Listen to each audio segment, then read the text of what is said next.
आ, आज हम पढ़ेंगे what is playing chess problem. इसके पहले हमने पिछले लेक्चर में देखा था आपका ट्रेवलिंग सेल्समैन प्रॉब्लम क्या होता है, और आपका बकेट प्रॉब्लम क्या था, वाटर बकेट प्रॉब्लम। तो हमने देखा था पिछले दो प्रॉब्लम्स में कि आपको सेट ऑफ रूल्स दिए हुए थे, और और उस रूल को फॉलो करके, यानी एक स्पेस दिया हुआ था जिसमें सारे प्रॉब्लम थे, और उस स्पेस में से कुछ रूल्स निकाले गए थे, और उस रूल्स को फॉलो करते हुए आपने क्वेश्चन को सॉल्व किया था। तो सेम चीज प्लेइंग चेस प्रॉब्लम में होती है। तो प्लेइंग चेस प्रॉब्लम सबको पता है क्या होता है, तो वही चीज मैं एक्सप्लेन करूंगा। तो देखिए क्या होता है, इसको पहले मैं एक बार लिख लेता हूँ। To build a programme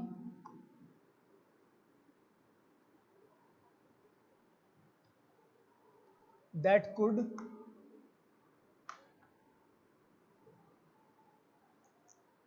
play chess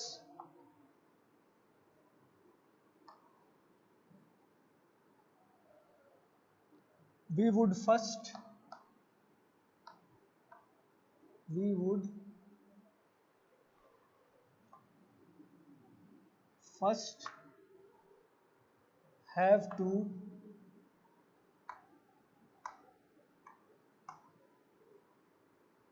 specify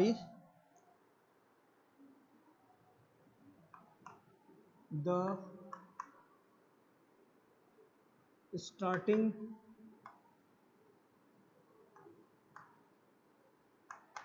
position of the chess board. The rules that board position sorry the rules that define the legal moves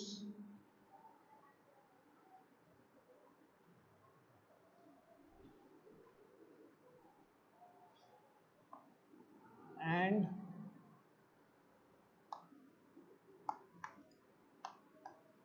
the board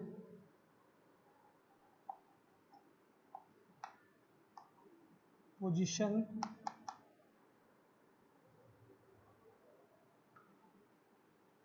that request of win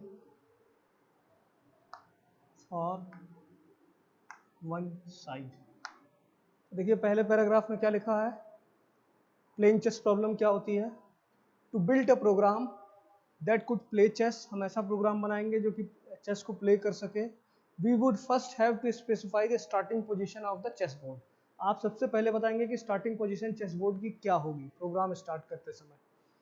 the rules that define the legal moves, दूसरी चीज आप क्या बताएंगे, पहली क्या बताएंगे starting position क्या होनी चाहिए, दूसरी चीज क्या बताएंगे कितने आपके लीगल मूव्स हो सकते हैं, क्या क्या लीगल मूव्स होगा चेस बोर्ड में। And the board position that request win for one side. तो तीन चीजों का ध्यान रखना होगा प्लेइंग चेस प्रॉब्लम में। जब आप प्रोग्राम करेंगे तो इनिशियल पोजीशन क्या होगी, किस तरीके से आपको सारे के सारे कीज को रखना होगा। सेकंड क्या है, रूल्स आपको डिफाइन करना होगा, लीगल मूव के लिए क्या क्या रूल्स होंगे। जैसे चेस में अलग अलग कीज के लिए अलग अलग मूव होते हैं, तो उसी तरीके से उसमें सारे के सारे लीगल मूव्स बताए जाएंगे। और तीसरी ये चीज होगी प्रोग्राम इस तरीके से ऐसे करेंगे कि कोई एक साइड, अगर दो साइड है, कोई वाइट की है कोई ब्लैक की है, तो जिसको विन वाली कोई अपोजिशन की साइड, अपोजिशन वाला हमेशा इस तरीके से प्ले करेगा लीगल मूव के साथ कि वो हमेशा विन पोजीशन में आए। दोनों साइड से यही चीज रहेगा। तो इन तीन चीजों को फॉलो करना होगा। अब देखिए सेकंड पैराग्राफ क्या है।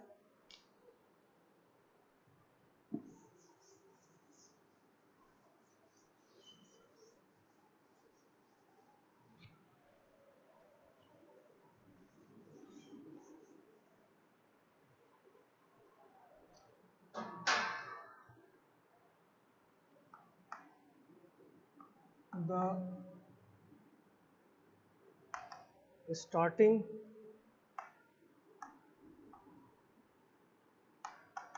position can be described as an 8 cross 8 array when each position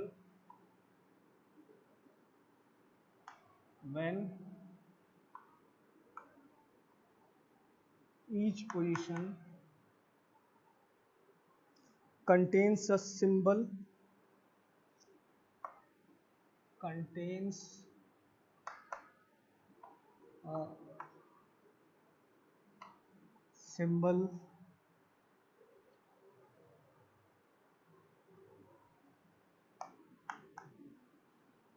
standing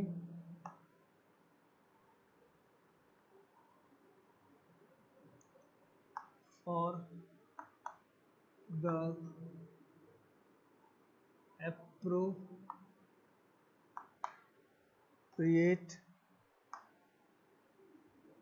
place. The official chess opening position. In the official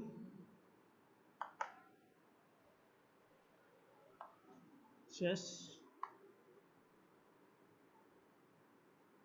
opening position.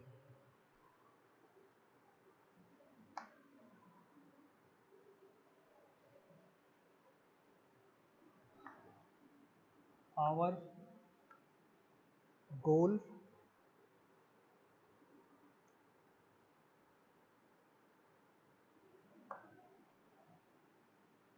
define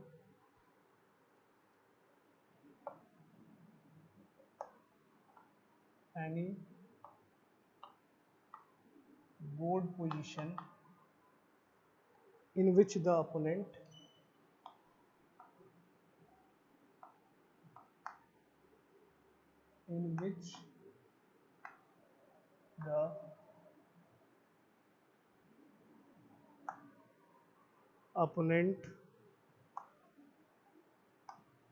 does not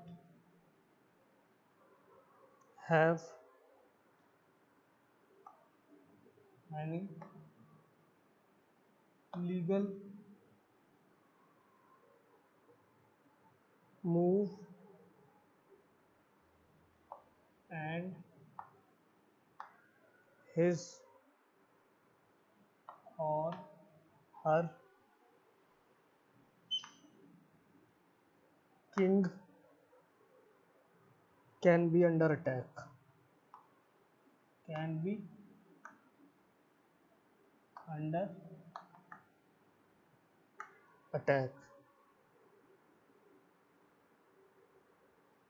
ठीक है, तो सेकंड पैरा में क्या लिखा है?